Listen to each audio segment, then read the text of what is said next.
Automate your savings. Let me ask you this. What happens to your paycheck after it hits your account? Do you tell yourself, I'll save what's left at the end of the month, but then somehow, nothing's left? You're not alone. Most people have good intentions when it comes to saving money. But they rely on willpower. And here's the thing, willpower wears down, gets distracted, or forgets. So what's the solution?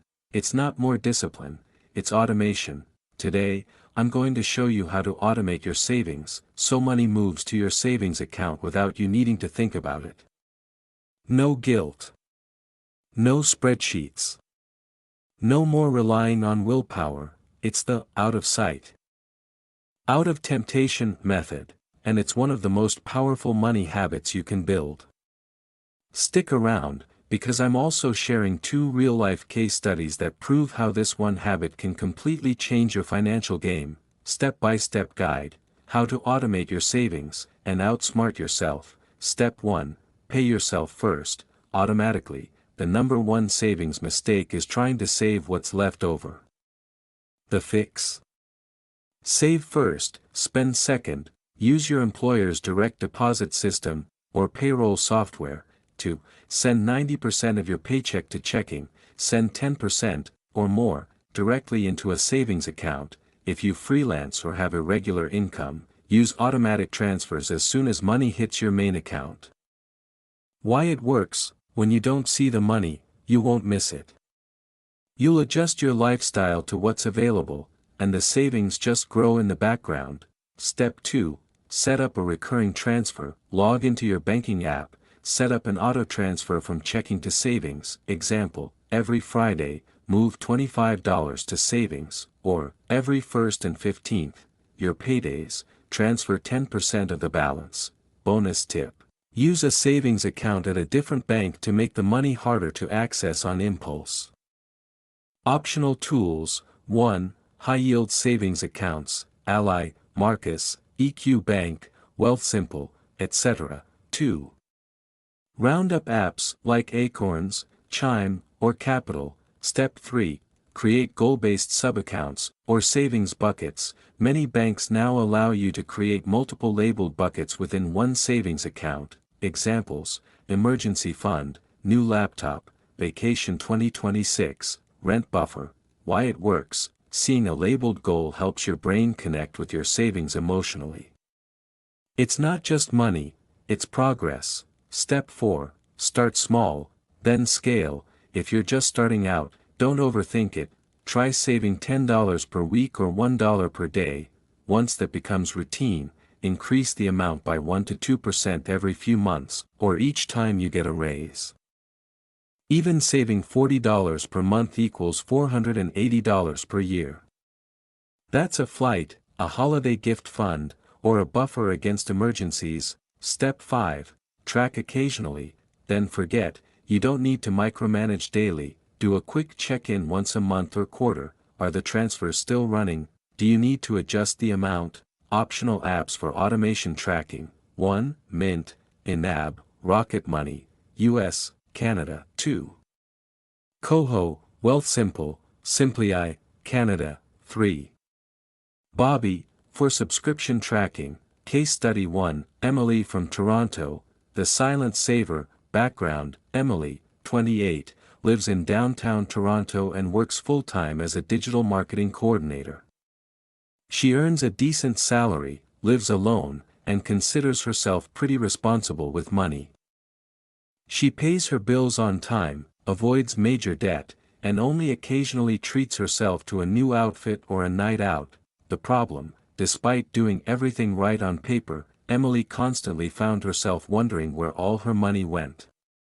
Every month, she planned to save something, but between rent, Uber rides, takeout, streaming services, and the occasional impulse buy, her checking account always hovered near zero by payday.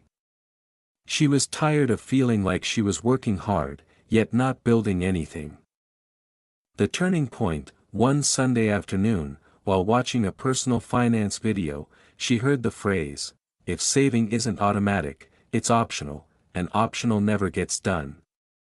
That hit hard. So she took 10 minutes and did the simplest thing. She set up a recurring transfer of $50 every Monday from her checking account to a separate high-yield savings account at an online bank she didn't log into often. She also renamed that savings account, "Do Not Touch, Future Me." The results, 12 months later, total saved, $2,600. Used $800 for a surprise car repair, no credit card needed, left the rest untouched. Now part of her emergency fund, bonus, she didn't feel the $50. Transfers after the first month. Emily's reflection: I thought I was bad at saving. Turns out, I was just relying on the wrong method. Once I automated it and kept it out of sight, I finally started making progress without even trying. I check it once in a while, smile at the number, and move on. Case Study 2, James from Melbourne, freelance, but focused. Background: James, 34, is a freelance videographer based in Melbourne. He shoots commercials, corporate content, and weddings. Some months he earns $8,000, others he earns $2,000. It's a feast or famine lifestyle, and he's learned to live with the ups and downs. The problem: while James made good money during his busy seasons, he struggled with consistency. He'd promised to save after the next big project, but something always came up: a new lens, gear rental, travel, unexpected expenses. He knew he should be saving, especially with no paid vacation or job security, but the inconsistency of his income made it hard to build a routine. Then, during a slow stretch where he had no bookings for 6 weeks, panic set in. His rent was due, and his credit card balance was rising. The turning point: James decided to stop treating savings as an afterthought. He set up a savings automation rule using his bank's workflow feature.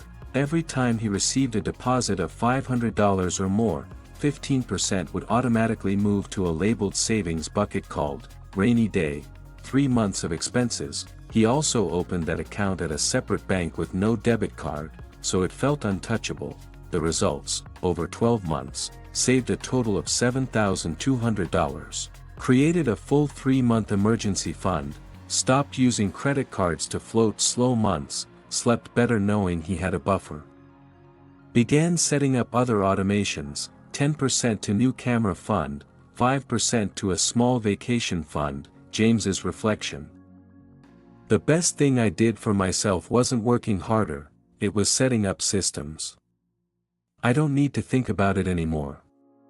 Even when I make less, the automation still runs. It protects me from my own inconsistency.